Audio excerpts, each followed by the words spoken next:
Karen Kinsel. I am the school. I'm working in the school operations office in Albuquerque, New Mexico. I am the lead financial analyst with Angela's team here out of Albuquerque. We have several financial analysts located throughout the country. We have a couple in Mexico that work with the Navajo schools. We have a couple up in Minneapolis that work with the northern schools, the Dakota schools, and Montana. And also we have one financial analyst in Phoenix that's working with Arizona South schools outside of Navajo. So I'm going to go through some FASA for the schools in order for you to complete your FASA form online through the Native Star. For those of you that are listening to the recording, we had to redo the recording just because the audio wasn't working with the WebEx meeting. So that's why we're recording the copy of the slides. Should have been already shared with your school. Staff assignments for each of the team and the primary Bureau operated schools, and provides oversight and technical assistance. However, we do reach out to the tribally controlled schools as well anytime that they request or need additional information. Okay. The grants team primarily works with the schools as far as getting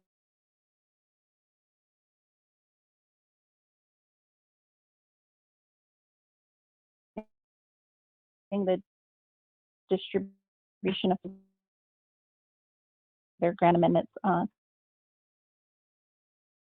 completed and awarded. Okay. So that is for fiscal accountability, fulfills the monetary responsibility for the enrolled in 100 and went down, no child left behind, as well as the public law 107 for the controlled schools. Those are some of the citations that govern our federal funding to the schools, and we're just monitoring that the funds that our schools are being utilized by the schools were ensured necessary and allocable. The BIE and tribally controlled schools will demonstrate regulations and policies. The list of citations is on FASA form when you get into Native Star. And these are about there's 18 citations to allow you to refer to and see where some of the guidance on federal funding, accounting principles, administrative requirements, cost principles. You know, the A133s for the tribally controlled schools, those single audits have been replaced by the 2 CFR 200. I believe it's Subtitle F. That is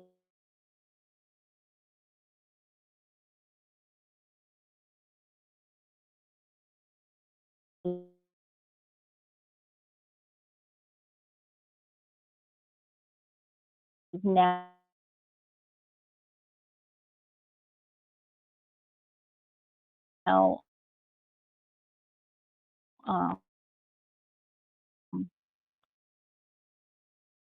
taken 3 single audits.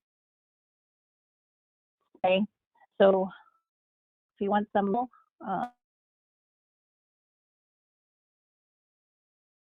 here's a list to go off FASA, I guess. And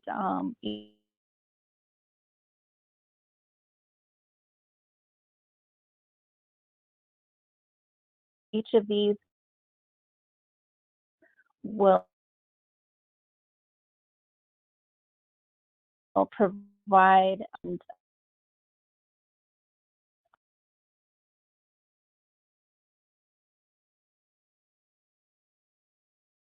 clarification on what is being requested.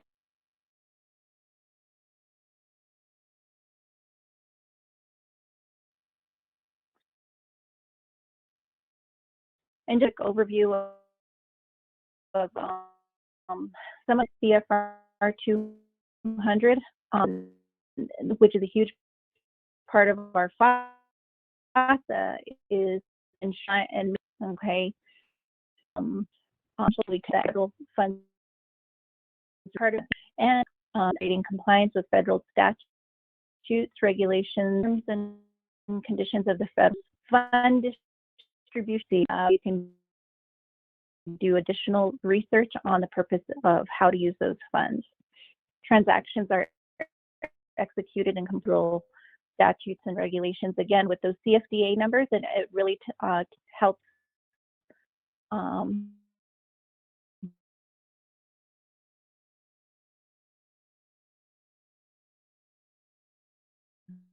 to the purpose of the funds that are being provided to you, and funds. Okay. Any other federal statutes and regulations, and the supplement of education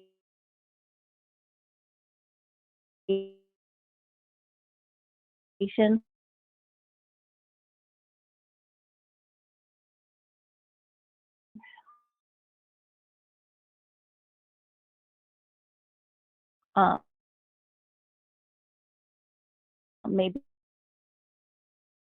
be included in all of this, and reporting requirements as well. Assets are safeguarded, being lost or stolen, or unauthorized use.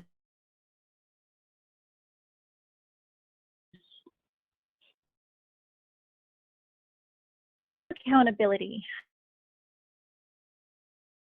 Again, citations first to with hundreds at 25 CF, and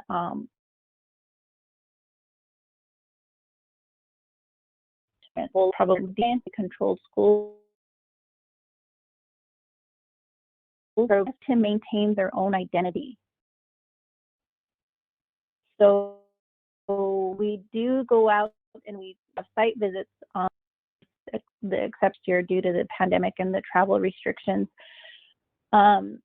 We find a lot of the time at tribally controlled schools that they're commingling funds, and that's a no-no. We really need you to maintain the identity of the funds according to document. When we do desk reviews or on-site monitoring reviews, it's really difficult to clarify for when you code. So it's really important that schools adhere to maintaining its intent and purpose, and the reporting requirements also. You know, there's a separate identity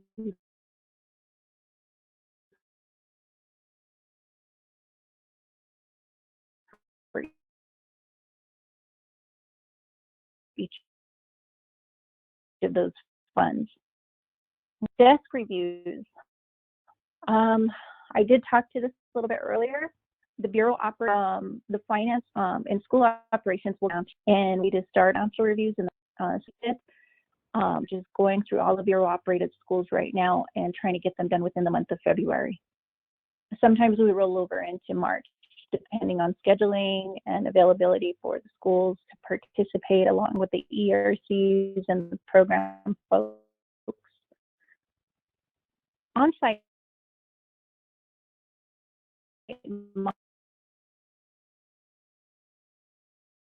monitoring this for the tribally controlled schools included in our are at risk for.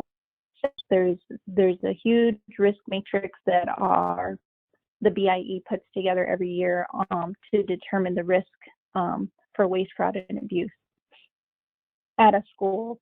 And also, if school is not meeting reporting requirements, submitting their forms on time, if there's been turnover at a school, a lot of these are factors and variables that affect a school's risk rating.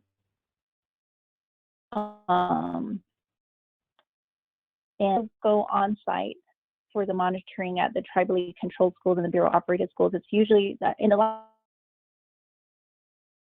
of years we did about 15 per year. We just don't have the capacity or the manpower, more schools in a year. This year, due to the pandemic and the travel restrictions, we are doing all, and there have been 6 schools that should have been notified on doing those desk reviews.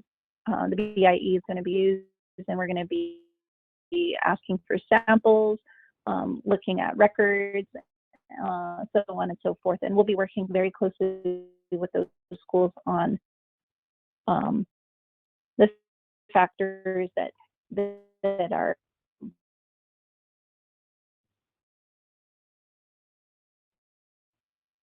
contributing to that risk rating. Okay, the SF 425, I talked about review files, reports, and those copy to your designated, the administrator and the grants team, and they will maintain it and sales. The 2 CFR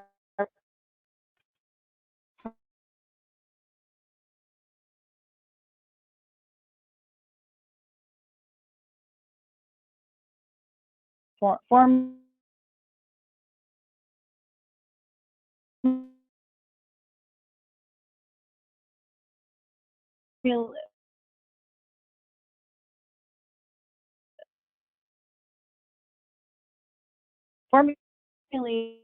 formerly it was the A133 single audit report.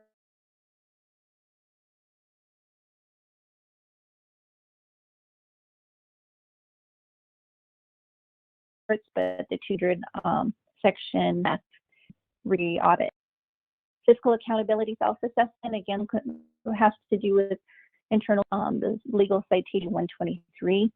This schools initiativeness, the internal reporting, but it's federal travel regulations. We have a lot of regulations already in place for the policies and procedures, but for a tribally controlled school, you would need a handbook or some kind of documentation, an administrative handbook or a financial management handbook that talks to budget management and records management. All of these things reduce the risk of waste, fraud, and abuse. Budget management. When we talk about budget management, we're talking about the design of the school.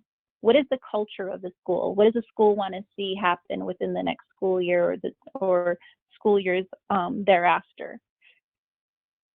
Needs assessments need to be conducted for each school every year. Your needs assessment, your needs can change over time. Just like last year when we were in the middle of the pandemic, or when all schools closed their doors and everything went virtual. So your needs changed in the middle of the school year or towards the end of the last quarter of the school year. So that is not written in stone. That can always change. You can always reassess, once or twice a year, and see if those needs change. And with that, your budget is going to change. Again, the budget is not written in stone. Budget is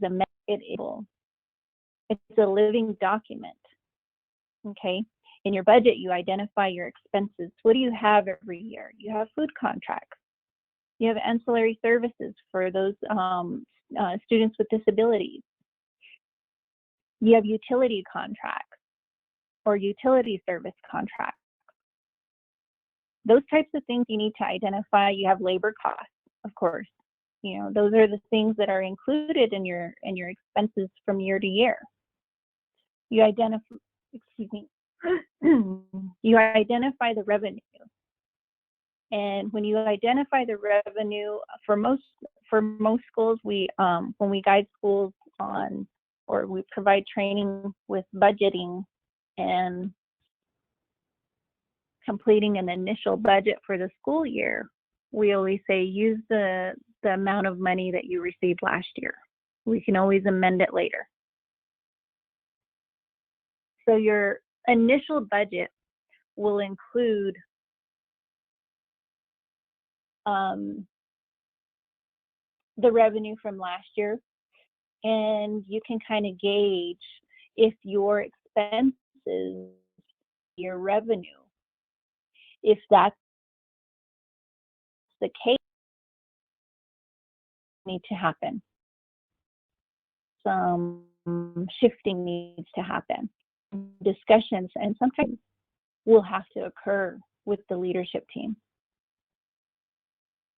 Departmental communication is key. Okay, the school needs to communicate from the very top to the very bottom level. What are the expectations for certain departments? And when we talk about leadership team, we talk about, yes, the key leadership team that's making decisions for the school. However, you need to solicit help from your other stakeholders, like parents, like students. Do a survey. Include them in part of the communication. Let them tell you what they need and what they want for the school, what they envision the school to be for them. Approvals. This includes your budget, your quarterly budget approval by the school board, by administration, and for our bureau operated schools, the EPAs. Ensuring that you're keeping them informed of your budget and any changes or anything like that to keep your administration informed of the implementation of your budget. The implementation is the actual execution of your budget. The comparison of your initial budget, your plan. Everybody starts out with a plan, right? So the plan versus the actual. So the implementation is the actual. The reconciliation is the comparison of the two. So when you're reconciling your budget, you look at say you planned $10,000 to be spent in quarter one for, let's just make up a contract, your utility contract, or a service contract like I don't know, speech therapy. Okay, so you plan to spend about $10,000 in your first quarter. However, because of the pandemic, your school year started late and the service contract started later and you only spent $8,000. So the reconciliation is the planned budget, which was for quarter one, $10,000, actually expended $8,000. The amended budget and modification is separate from the reconciliation. It is the amended budget for the remaining 3 quarters of your school year to spend that $2,000. So how are you going to carry over that $2,000 that you didn't spend in quarter one and spend it in quarters 2, 3, or 4? That's your amended budget, your modification. Finally, year-end closeout. How did you spend your funds? How did the school spend those funds that were due to the students, due to the student achievement? How did you close out your year with that budget? You're getting new funds every July 1st. Why are you carrying over balances? Our goal is to strive for no carryover. You're getting new funds every July 1st. And with this year, now schools are having trouble spending down because of the pandemic and the additional CARES Act money that has been provided. So what are you doing with those funds? What is the goal, the overall achieving goal of the school? Student achievement, improve student achievement. How are you going to utilize those funds to really help your school out this year? Yes, CARES Act is maybe a one-time, two-time distribution, but we really need to, if you have new curriculum you want to implement, if you have new software, virtual training software, that you can use that CARES Act money for your professional development and training your staff on how to improve their virtual training. Virtual teaching methods. Look at those CARES Act allowable costs, allowable expenditures. Review your plan for the CARES Act money. Okay, again, we're striving for no carryover because you're getting new funds every July 1. Now I'm going to go into accessing the in Native Star. So I'm gonna switch over to the internet. I'll show you where to navigate to find your FASA form. And this is just the sample. So it's login. It would be your login.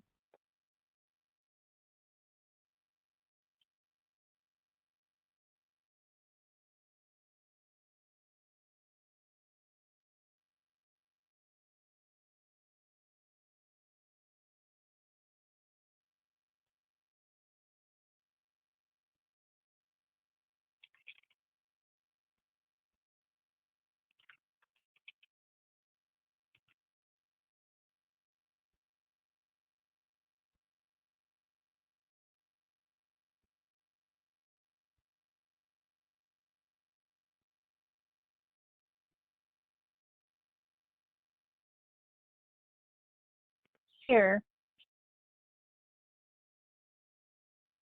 you're going to dashboard. This is what you're going to see. You're going to see your school's name up, Native Star. You're going to click on the tab to create plans and reports and templates that you can use.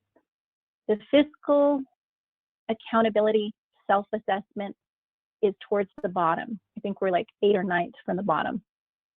This was due back in November. However, due to all of the training requests and not necessarily paying attention to the due dates, we are doing this training. So you still have time to complete, you want 20 abilities, and you would click on it. You would click on the hyperlink to complete the form. Once you click on that hyperlink, it's like a survey monkey. It's going to take you to the form. It's going to show you the purpose of the form and filling it out. It's going to show you all the citations that govern, the federal regulations and statutes that govern those that reporting requirement, as well as the record internal controls, financial management, budget management, property, inventory, segregation of duty, those types of things. Very simple in the first portion. It's basically asking, indicating whose name and contact information for your school. In these larger boxes, we're asking for descriptions and narrative statements from your school. Okay, please do not provide one-line answers. We want to hear, and we want to review these submissions on behalf of your school to see if you understand your own policies and procedures. We want to hear it in your own words. What is your process for a lot of these items? Okay. Technical assistance with. What do you want more? What do you want to see in the future? We can put it. We can schedule it on our training calendar throughout the year. Budget. What is your budget process? The development, the reconciliation,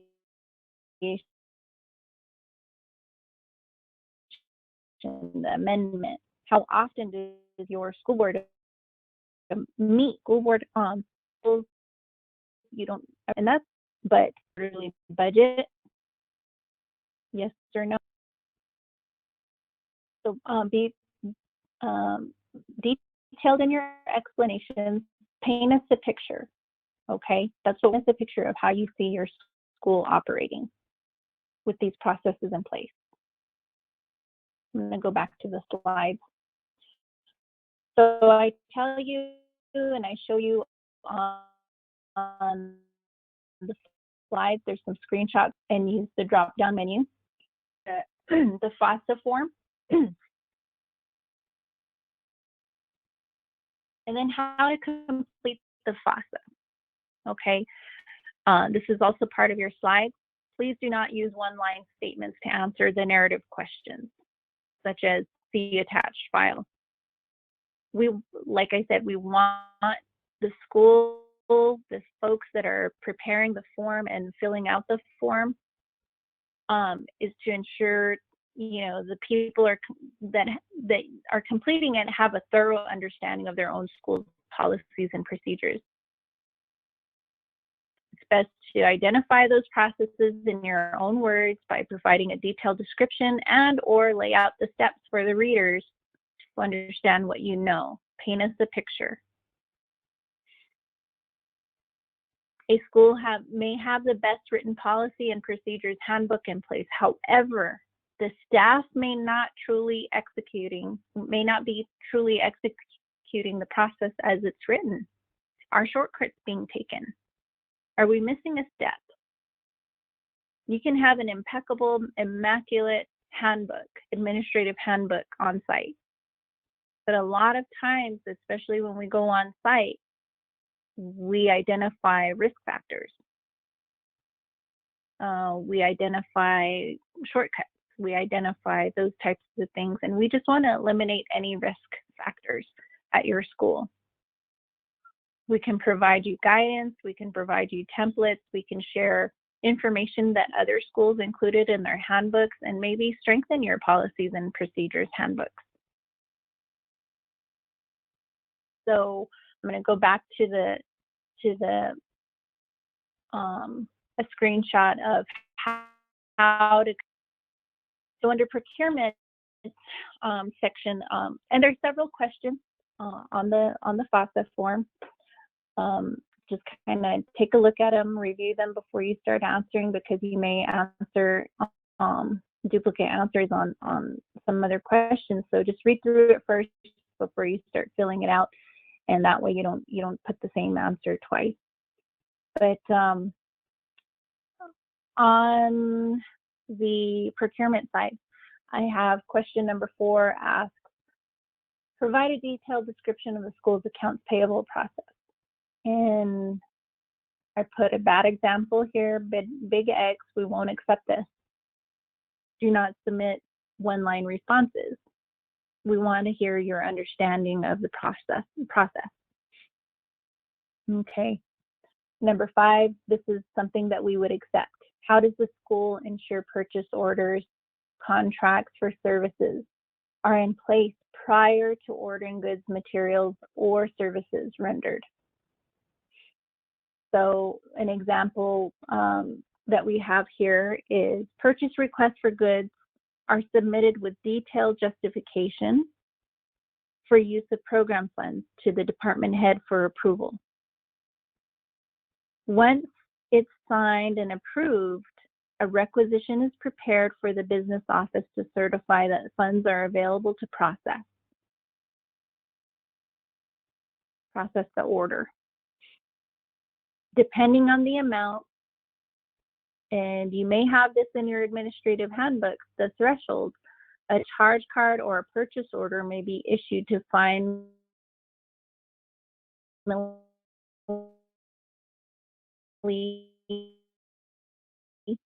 procure an order, are used to the start of each year.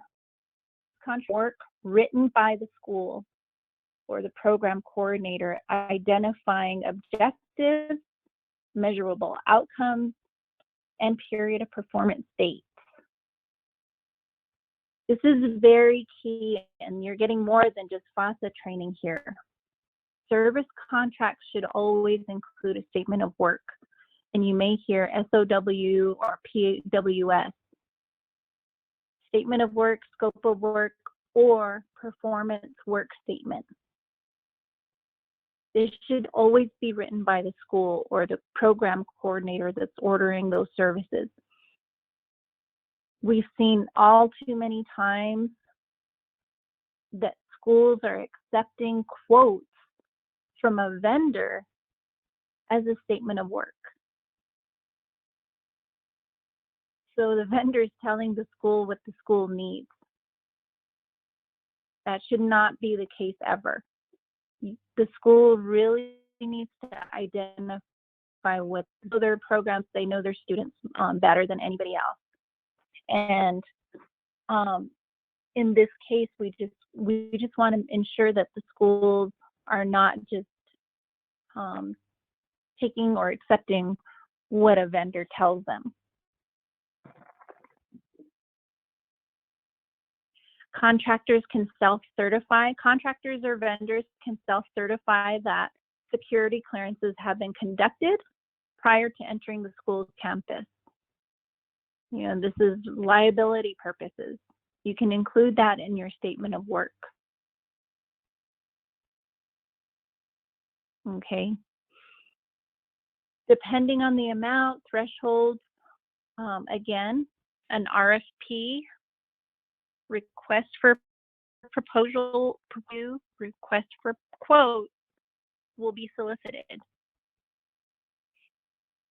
Once the program coordinator reviews and evaluates all the proposals, then a purchase order will be issued to finally procure the services. Thereafter, the selected vendor may begin work. Not before. They have to have a signed contract in place. There have been schools that I visited in the past that did not have a signature from the school and signature from the vendor saying it was a solidified contract. They just accepted a quote and said start work. If a vendor doesn't perform, you have no standing. So ensure those signatures are all there from both parties. Okay. Uploading documents. In the FASA, there are some items that need to be uploaded, like the administrative policies and procedures handbook from tribally controlled school, your school-wide plan, carryover balances, those types of things. You can go to the document upload, and again, I'm showing screenshots of where to click on your screen to get to that document upload. I'm going to go back to the site real quick. So we're back at the site on the native star, and you can see it up here. It's this blue document upload. This is where you click. If you hover over those icons, you can see document upload. You can see bulletin board, and then log out. So the document upload looks like this. You click on upload new file. Choose new file. Choose a file from your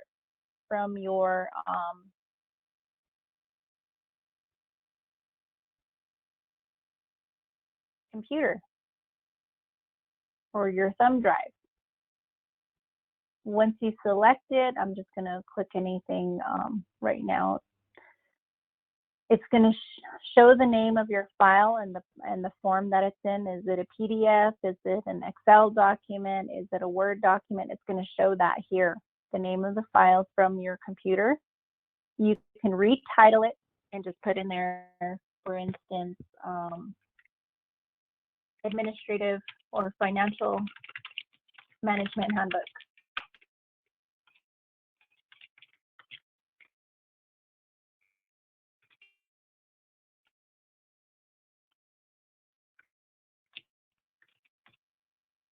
The folder from the drop down, and you'll see it turned down. School year account, but we were more self-assessment form on the star. You can include a description. Who was it? Okay. I'm not going to save it right now. We'll go back to the slide.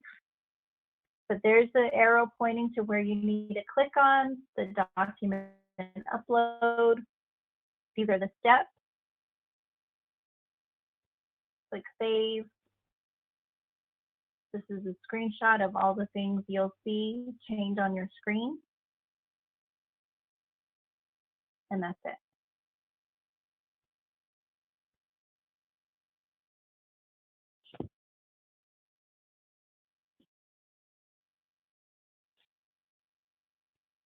Review do it for your staff, your business staff especially, your administration. With that, include your financial management processes, accounting management.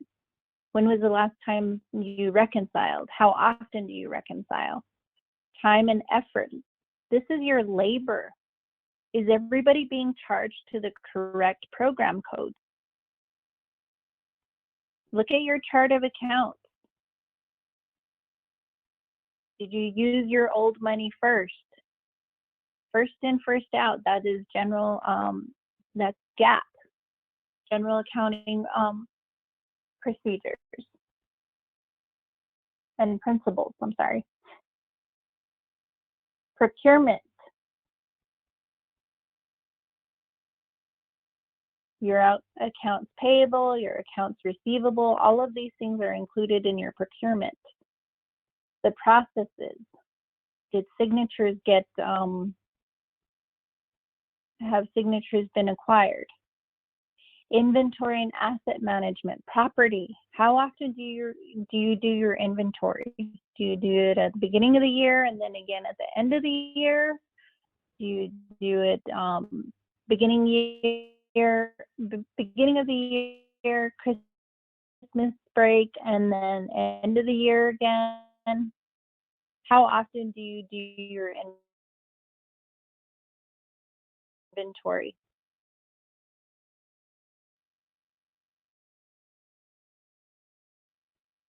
Who is controlling or who is in charge of the property?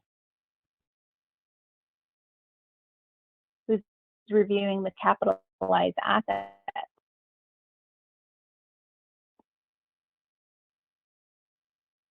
Who's reviewing the depreciation values? Does any of the equipment need to be replaced or controls? Records are key. We do have a liaison. You know, she is she's designated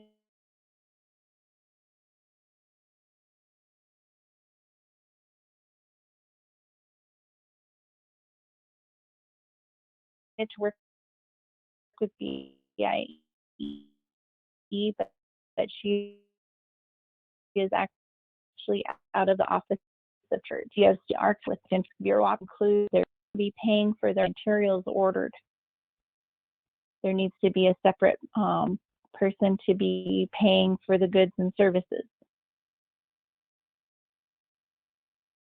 The authority would be either the principal or the department head approving that expense. These are all risk factors that get included in the matrix. So we just want to make sure that segregation of duties are present. And being, like I said, you can have the best written policy and handbook in place. However, the school may not actually be following those processes. Okay. Budget management, continuous departmental communication, includes the leadership team and all stakeholders. The leadership team should always on in the meeting can hear the educational jargon. The business person can help transfer or find numbers, the budget, what the plans are for the school, and interpret that data into the budget, into the numbers portion. They need to hear what the plans are for the school. You really shouldn't exclude them from the leadership team meetings. They need to be a part of it. It's a collaborative effort. Even filling out this form should be a collaborative effort. It shouldn't fall on one person to fill out the form. Needs assessments. Like I said, they can change over time, just like last year when the pandemic shut down all our schools. With that change, a lot of virtual learning had to be implemented. School-wide plan, your budget, the living document. It can be modified throughout the year.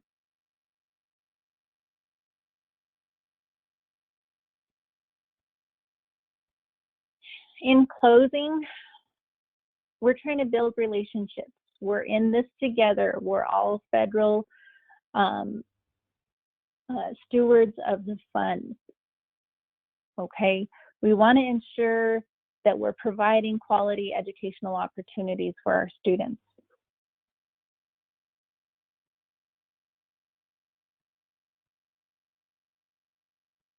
It's a collaborative effort. Again, reach out to your ERCs, the EPAs, education program administrators. Also, reach out to your sister schools in the area. Maybe they have some ideas and some programs that they're implementing. They have, and they have maybe stronger written handbooks. Share that information across the board.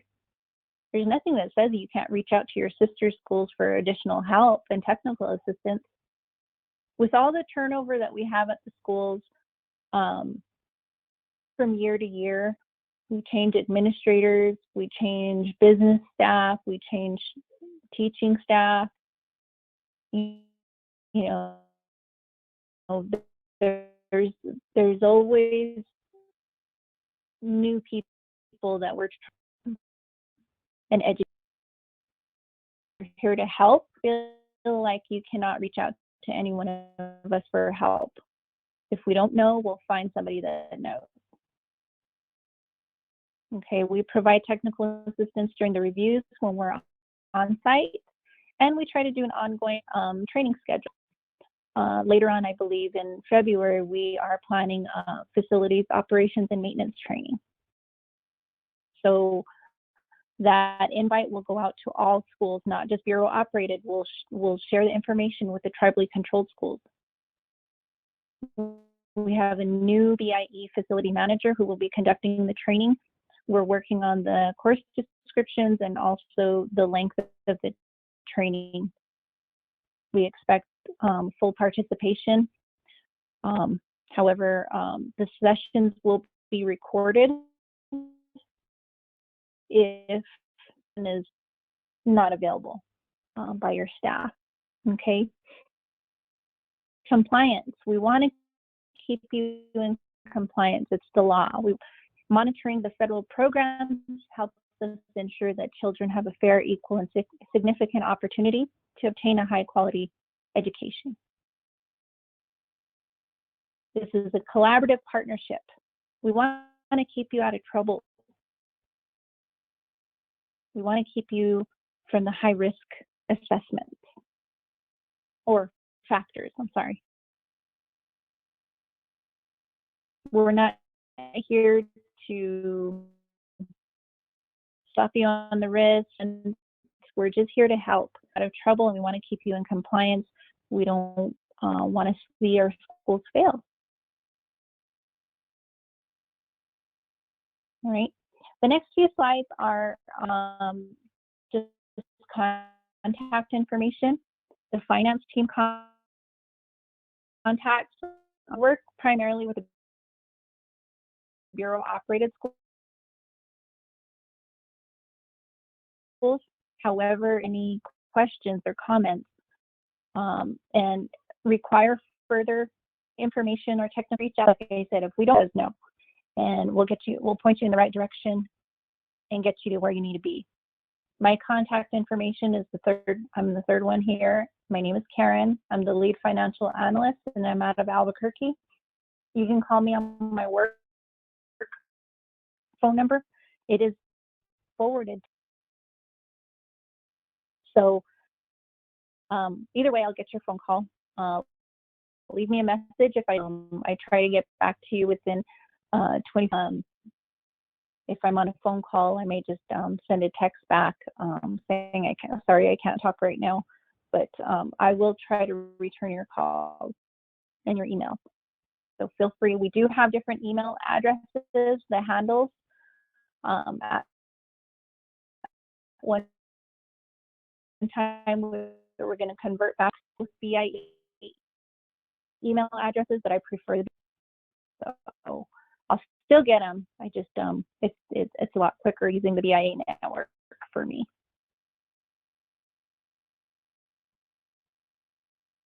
The next slide is they primarily work with the tribally controlled schools. Have your fund distributions from you get your fund distributions from them for the tribally controlled schools, 297 and 638 schools and programs. So these are your first point of contact when you're reaching out to the school operations office. We have several people that work throughout the country. You can see Marlinda Silversmith, she's out of the Keams Canyon office, Alex, Carmen, Jody, they're all out of Albuquerque. We've got 2 in Shiprock. We've got Marilyn Holiday and Kashana Thompson. We also have Robert Whiteeyes. I think a lot of you have already worked with Robert in the past. He's now a grant management specialist. Algard is new to our team. And Bill Nuttall. I do have staff assignments for each of those. So with the finance on the previous slide, we have a large spreadsheet, and this has been shared with you as well. You can see under the Bureau Operative, we have all the ERCs that are associated with Bureau Operative Schools, and next to them, we have the names. Now, I'm still working with the Albuquerque ERC office, though, to my new financial analyst in our office, and I'll be focusing on some other items alongside Angela.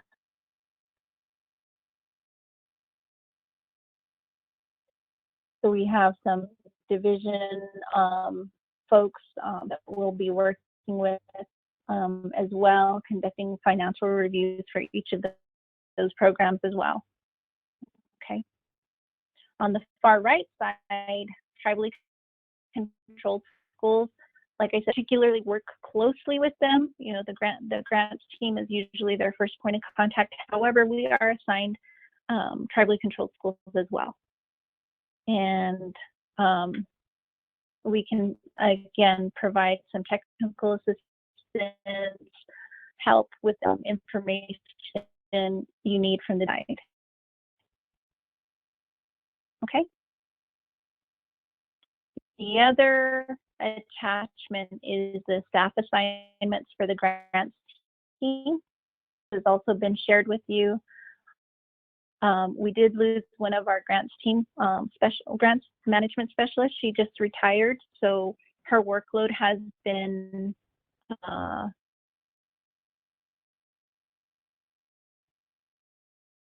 delegated to other staff within the division, within the grants team.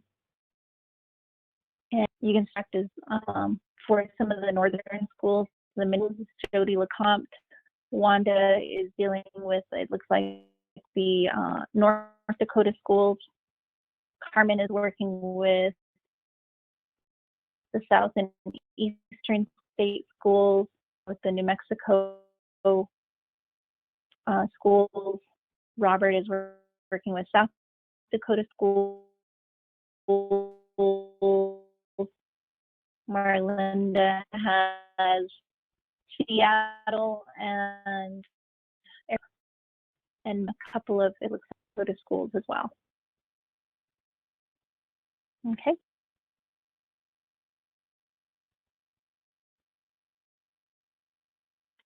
That's all I have for now. And I appreciate you guys listening to the recording. I hope you guys have a good school year, rest of the school year, and stay safe out there. Thank you.